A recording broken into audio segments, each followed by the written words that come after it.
Pay attention to the woman getting out of the silver Toyota Camry.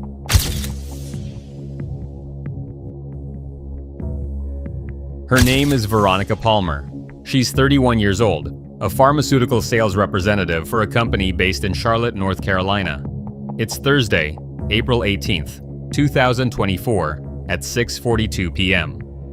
She's returning home after a long day of client visits across the Research Triangle. The Ring doorbell camera mounted beside her front door captures everything.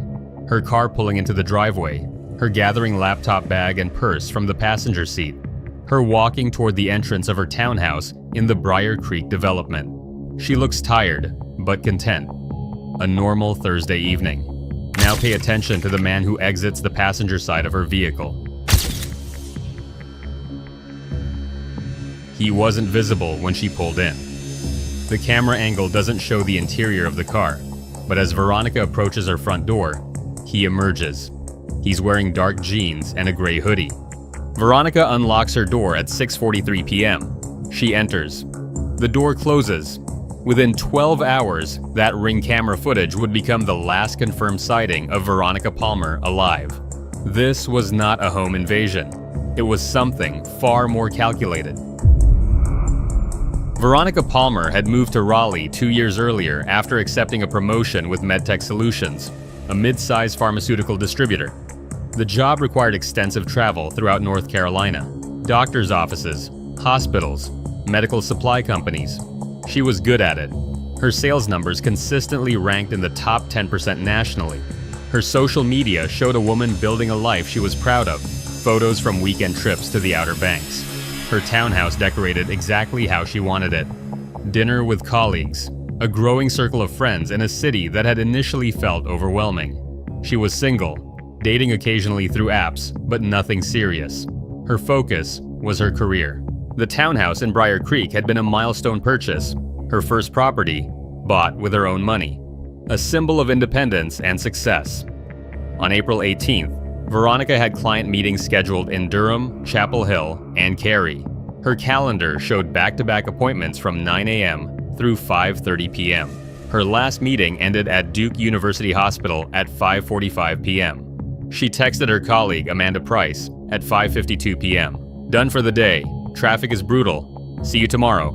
Amanda replied with a thumbs-up emoji. That was Veronica's last outgoing message. At 6:42 p.m., the Ring camera activated as Veronica's Camry pulled into the driveway. The footage is clear, well lit by the early evening sun. Veronica exits the driver's side, walks around to retrieve items from the passenger seat. Then the man appears. He exits from the passenger side, moving with purpose. No hesitation. He doesn't look around. He doesn't check his surroundings. He simply follows Veronica toward the door. The camera captures his face for exactly 4 seconds as he passes directly in front of it. Baseball cap. Partial view of features. Enough for identification if you knew who you were looking for. Veronica unlocks the door. She doesn't appear alarmed. She doesn't turn to look at the man behind her. The door closes. The Ring camera returns to standby mode. No one exits that townhouse for the next 14 hours. At 8:15 p.m., Amanda Price called Veronica. It went to voicemail. Amanda didn't think much of it.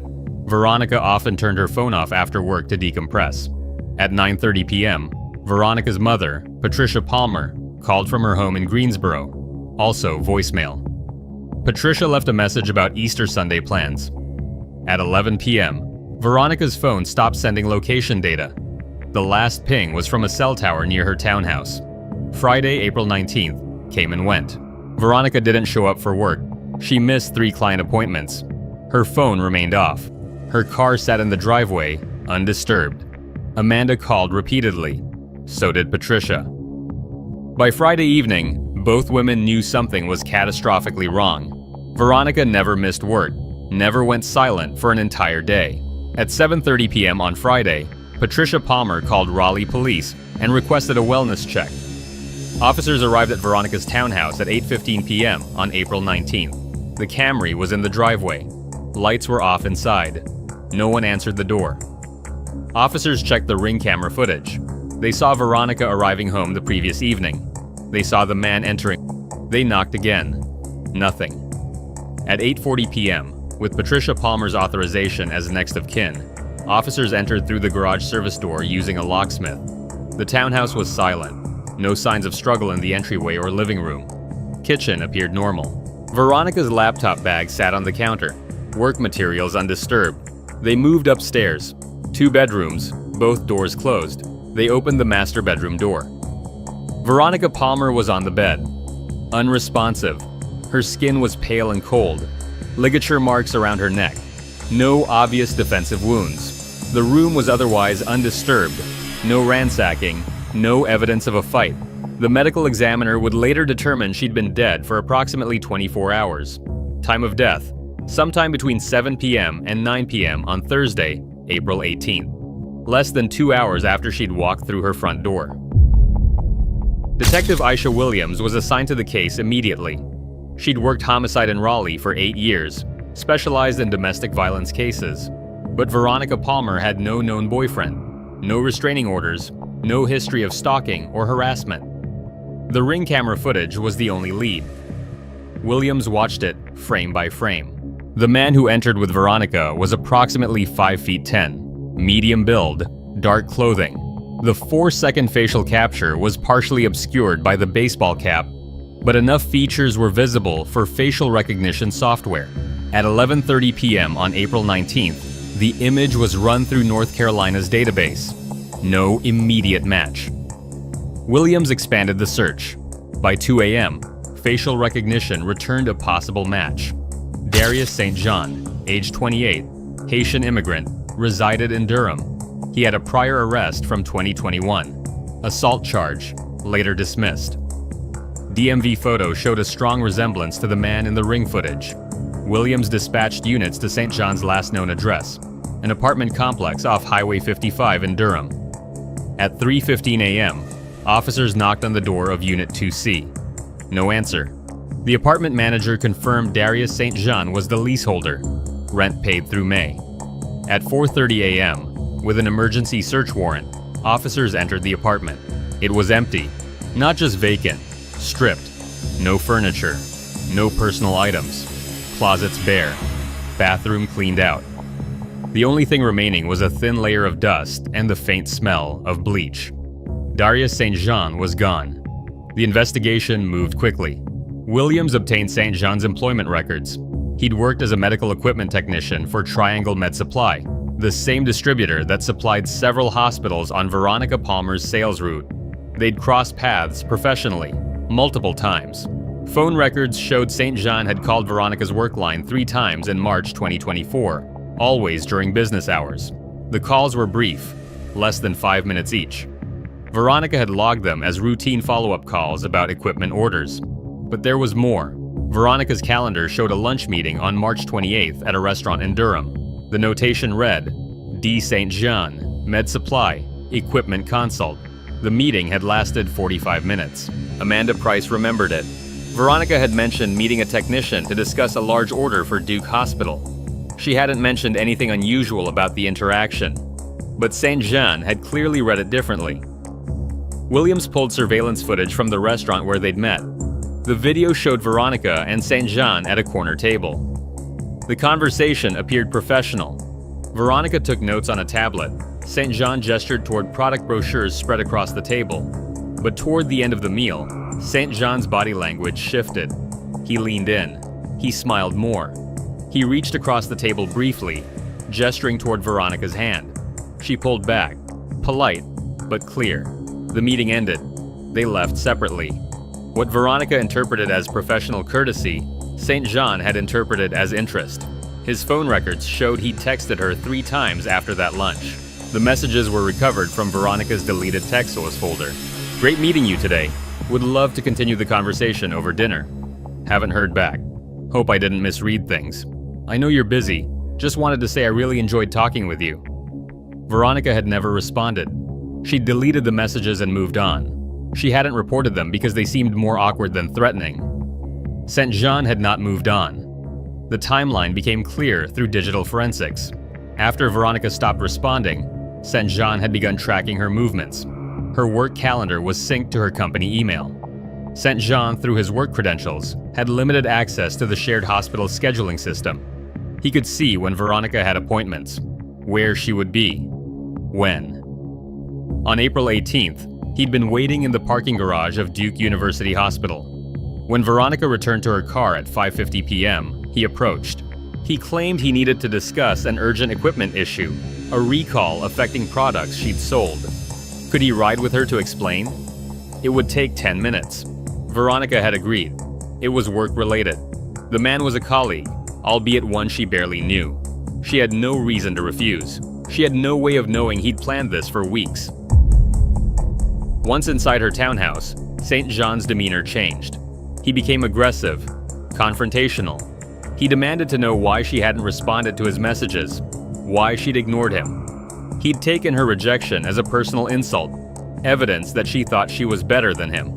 Veronica tried to de-escalate. She explained she hadn't been interested romantically. She asked him to leave. She remained calm, trying to avoid triggering further anger. St. Jean didn't leave. Instead, he attacked. The medical examiner's report showed Veronica had been strangled manually first, then with a ligature, a power cord taken from her bedroom. She died from asphyxiation. The assault had occurred in the bedroom, suggesting St. Jean had forced her upstairs. There was no evidence of sexual assault. This wasn't about desire. It was about power and rejection. After killing Veronica, St. Jean had remained in the house for several hours. He cleaned. He wiped surfaces. He removed any trace evidence he could identify. At approximately 2 a.m. on April 19th, he exited through the back patio door, avoiding the Ring camera's field of view. He'd walked 3 blocks to where he'd parked his own vehicle earlier that day. By dawn, he was gone. The manhunt began immediately. Darius St. Jean's photo was distributed to law enforcement across the Southeast. His car, a 2017 Honda Civic, was flagged in NCYC databases. Border Patrol was notified, but St. Jean had planned his escape as carefully as the murder. His bank accounts had been emptied on April 17th, the day before Veronica's death. He'd withdrawn $8,000 in cash. His apartment had been cleared out over the previous week, items gradually removed, so neighbors wouldn't notice. He'd known he was going to kill her. He'd prepared for the aftermath. On April 21st, St. Jean's Honda was found abandoned in a long-term parking lot at Charlotte Douglas International Airport. Security footage showed him arriving at 4:30 a.m. on April 19th, leaving the car and boarding the airport shuttle. From there, the trail went cold. He didn't board any commercial flights, no credit card usage, no phone activity. Williams theorizes he'd purchased a bus ticket with cash or hitched a ride. He could be anywhere. The FBI joined the investigation on April 23rd. Darius St. Jean was added to their most wanted list for unlawful flight to avoid prosecution. Weeks turned to months. Tips came in from across the country. Sightings in Florida, Texas, California. All were investigated. None were confirmed. Patricia Palmer held a memorial service for Veronica on May 10, 2024. Over 200 people attended, colleagues, friends, clients who'd worked with her. Amanda Price delivered the eulogy. She spoke about Veronica's drive, her kindness, her refusal to accept limitations. She was building a life, Amanda said. She should have had decades to live it. The service ended with a slideshow of photos. Veronica hiking in the mountains. Veronica at her college graduation. Veronica standing in front of her townhouse the day she bought it, holding the keys, grinning. That townhouse sat empty for months. Patricia couldn't bring herself to sell it. She hired a company to clean it, to remove everything. But the property remained unsold through the summer of 2024. It felt wrong to let someone else live where her daughter had died. On September 3rd, 2024, the break came from an unexpected source. A woman in Port-au-Prince, Haiti, contacted the FBI through their international tip line. She'd seen Darius St. Jean's photo on a Crime Stoppers website. She recognized him. He'd been living in her neighborhood since late April, using a different name, working odd jobs for cash. Haitian National Police coordinated with the FBI. On September 7th, officers located St. Jean in the Carrefour district, a densely populated area south of Port-au-Prince. He was renting a small room above a mechanic's shop, keeping to himself, avoiding attention. When police knocked, he didn't resist. He opened the door and surrendered immediately. Extradition proceedings began within days. St. Jean's Haitian attorney argued against extradition, claiming his client wouldn't receive a fair trial in the United States. The argument failed. St. Jean was a naturalized U.S. citizen. He'd committed murder on American soil. Haiti had no legal basis to refuse. On October 28, 2024, Darius St. Jean was flown back to North Carolina under FBI custody. The trial began in March 2025. The prosecution's case was built on 3 pillars: the ring camera footage, the digital trail of St. Jean's escalating obsession, and the physical evidence tying him to Veronica's bedroom. The defense argued diminished capacity. St. Jean had suffered severe trauma as a child in Haiti, witnessing violence during the 2010 earthquake, losing family members, immigrating alone at age 16. His attorney claimed untreated PTSD and cultural disorientation had impaired his judgment. The prosecution countered with the evidence of premeditation: the emptied bank accounts, the cleared apartment, the weeks of surveillance. Wake County Assistant District Attorney Marcus Chen was direct. Trauma may shape behavior. It does not excuse calculated murder. The ring footage was played in court. The jury watched Darius St. Jean follow Veronica Palmer into her home. They watched the door close. They knew what happened next. On March 24, 2025, the jury deliberated for 7 hours. They returned a verdict: guilty of first-degree murder. On April 15, 2025, Darius St. Jean was sentenced to life in prison without the possibility of parole. Veronica Palmer's townhouse was sold in June 2025. Patricia Palmer couldn't keep it any longer. The financial burden and emotional weight were too much. A young couple bought it, unaware of its history initially. When they learned, they hesitated, but ultimately moved forward. They painted every room. They replaced the flooring. They tried to make it theirs. The ring camera was removed during the sale. Patricia kept it. She couldn't explain why. It sat in a box in her closet for months before she finally threw it away. Some objects are evidence of tragedy. Some are reminders that technology can't protect us from the people we mistakenly trust. Amanda Price left pharmaceutical sales 6 months after Veronica's death. The travel, the constant interaction with strangers, the vulnerability of being a woman alone in parking garages and unfamiliar buildings, it became unbearable. She took a desk job with lower pay but better hours. She worked from home most days. She still thinks about the lunch meeting in Durham. She'd asked Veronica about it the next day. Veronica had shrugged. Just a tech guy, kind of awkward, but harmless. In 2025, MedTech Solutions implemented new safety protocols for sales representatives, mandatory check-ins during client visits, shared calendar access for managers, panic buttons on company phones, training on recognizing warning signs of stalking and harassment. The policies are known internally as the Veronica Palmer Safety Standards. The company doesn't advertise this. It's a quiet acknowledgement that they'd failed to protect an employee who'd simply been doing her job. Patricia Palmer doesn't work anymore. She retired early, unable to focus on anything except the absence of her daughter. She attends a grief support group in Greensboro every Thursday evening. She talks about Veronica, not about how she died, but about who she was. A young woman who'd worked hard, who'd earned her success, who'd been kind even when she didn't have to be. The other parents in the group understand.